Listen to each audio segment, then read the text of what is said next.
26 जनवरी, ये सिर्फ कैलेंडर की एक तारीख नहीं है। नहीं, ये वो दिन है जब भारत सही मायनों में अपना मालिक बना, जब इस देश ने अपनी किस्मत की बागडोर अपने हाथों में ली। तो चलिए आज इस दिन की कहानी को जरा करीब से समझते हैं। हाँ, ये सवाल हम सबके मन में कभी ना कभी तो आता ही है ना? कि भाई अगर आज़ादी 15 अगस्त 1947 को मिल गई तो फिर 26 जनवरी को इतना बड़ा जश्न क्यों? इन दोनों तारीखों के बीच का जो फर्क है ना, वही हमारे गणतंत्र की आत्मा को समझने की असली चाबी है। अच्छा, तो इसे ऐसे समझते हैं। 15 अगस्त को हमें मिली आज़ादी, मतलब हम विदेशी शासन से मुक्त हो गए, अंग्रेज चले गए। लेकिन 26 जनवरी को हमें मिला स्वशासन, यानी अपने नियम, अपने कानून और अपनी सरकार चुनने की पूरी आज़ादी। एक है किसी और की पकड़ से छूटना और दूसरा है अपनी राह खुद बनाना। फर्क है, बहुत बड़ा फर्क है। तो देखिए 1947 के बाद भारत आज़ाद तो था, पर हम अब भी काफी हद तक अंग्रेजों के बनाए कानूनी सिस्टम पर ही चल रहे थे।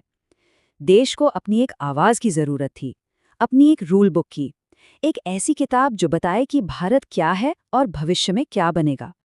तो ये बहुत जरूरी हो गया था कि एक नया दस्तावेज बनाया जाए, एक ऐसा दस्तावेज जो उस पुराने औपनिवेशिक ढांचे को हटाए और इस नए राष्ट्र की पहचान को दुनिया के सामने रखे। एक ऐसा संविधान जो भारत के लोगों द्वारा भारत के लोगों के लिए ही लिखा गया हो। और जरा सोचिए, ये काम कितना विशाल था।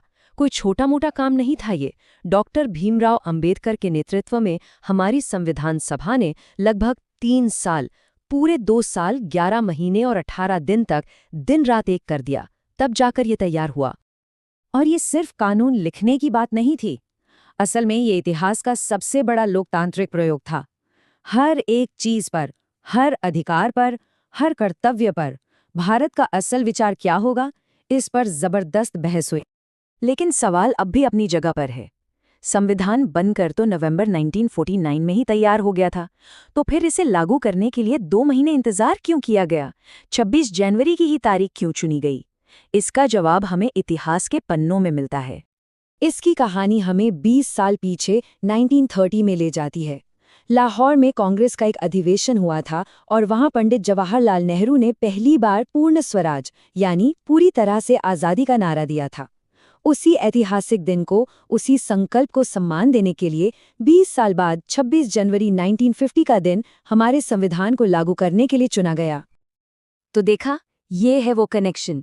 जिस दिन पूरी आज़ादी का सपना पहली बार देखा गया, ठीक उसी तारीख को उस सपने को हकीकत में बदलने वाली किताब यानी हमारे संविधान को अपनाया गया, एक सपने के सच होने जैसा। चलिए अब सीधे चलते हैं उस ऐतिहासिक सुबह में। 26 जनवरी 1950 एक नए राष्ट्र का जन्म हो रहा था। एक ऐसा राष्ट्र जो अब पूरी तरह से 100% अपना मालिक था। उस सुबह डॉक्टर राजेंद्र प्रसाद ने भारत के पहले राष्ट्रपति के तौर पर शपथ ली। ये पल बहुत बड़ा था, क्योंकि अब देश का मुखिया कोई राजा, महाराजा या अंग्रेज वाइसरॉय नहीं था, बल्कि जनता के बीच से चुना गया एक प्रतिनिधि था। और यहीं से गणतंत्र शब्द का असली मतलब हमें समझ आता है।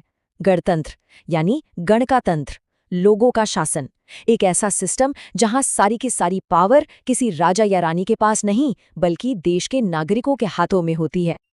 अब बात करते हैं उस चीज की जो आज गणतंत्र दिवस की सबसे बड़ी पहचान बन गई है, यानी परेड। लेकिन ये सिर्फ एक मिलिट्री का शो या झांकियों का जुलूस नहीं है, नहीं, इसका मतलब इससे कहीं ज्यादा गहरा है। कर्तव्य पथ पर जो ये परेड होती है, वो सिर्फ हमारी सैन्य शक्ति का प्रदर्शन नहीं है। ये सचमुच में भारत की आत्मा का जुलूस है, जहां पूरा देश एक साथ कदम से कदम मिलाकर चलता है। आप देखिए, इस परेड के मोटे तौर पर 2 हिस्से हैं। एक तरफ हमारी सेना की टुकड़ियां जो देश के अनुशासन, साहस और सुरक्षा को दिखाती हैं, और दूसरी तरफ है अलग अलग राज्यों की रंग बिरंगी झांकियां जो हमारी संस्कृति, हमारी परंपरा और हमारी कमाल की विविधता को दर्शाती हैं। कश्मीर से लेकर कन्याकुमारी तक, गुजरात से लेकर अरुणाचल तक, हर संस्कृति और हर परंपरा एक साथ चलती है। ये परेड पूरी दुनिया को एक मैसेज देती है कि भारत सिर्फ एक देश नहीं, बल्कि विविधता में एकता के महान विचार पर बना एक राष्ट्र है। तो ठीक है, इतिहास की बात हो गई, परेड और समारोह की भी बात हो गई, लेकिन अब सबसे जरूरी सवाल पर आते हैं। आज एक आम नागरिक के लिए गणतंत्र दिवस का मतलब क्या है? तो सबसे पहली और सबसे जरूरी बात, ये दिन सिर्फ एक छुट्टी का दिन नहीं है, ये एक रिमाइंडर है, एक याद दिलाने का दिन कि हमारा संविधान हमें अधिकार तो देता है, लेकिन उन अधिकारों के साथ साथ कुछ जिम्मेदारियां भी देता है।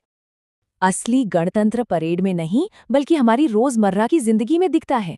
जब हम वोट डालते हैं, जब हम कानून का सम्मान करते हैं और जब हम अपने साथ साथ दूसरों के अधिकारों की भी रक्षा करते हैं, असल में तभी हम इस गणतंत्र को हर रोज जिंदा रखते हैं। ये एक लाइन इस पूरी कहानी का निचोड़ है।